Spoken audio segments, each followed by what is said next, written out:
Hi hello எல்லாருக்கும். இன்னைக்கு சுலபமான முறையில் சோயா மில்க் எப்படி ப்ரிப்பேர் பண்ணுறதுன்னு தான் இந்த வீடியோவில் பார்க்க போகிறோம். சோயா பீன்ஸை ஓவர் நைட் நல்லா நம்ம ஊற வச்சு எடுத்துக்கணும். நெக்ஸ்ட் டே மார்னிங் அதை நல்லா வாஷ் பண்ணிவிட்டு மிக்சர் ஜாரில் சேர்த்துக்கலாம். இதுக்கு தண்ணி கொஞ்சம் தாராளமாகவே ஊற்றணும். கொஞ்சம் நிறையா ஊற்றி நம்ம அரைக்கும் போது தான் நம்மளுக்கு சோயா மில்க் கிடைக்கும்.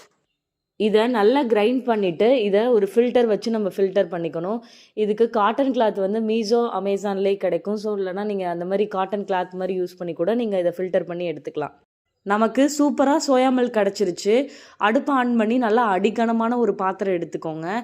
1 டம்ளர் தண்ணி சேர்த்துக்கலாம். நல்லா கொதிக்க விட்டதுக்கப்புறம் தான் அந்த சோயா மில்க்கை நம்ம ஆட் பண்ணணும். டைரெக்டாக நம்ம சோயா மில்க்கை ஆட் பண்ணும்போது கண்டிப்பாக அது அடிப்பிடிக்கிற ஸ்டேஜில் போகும்.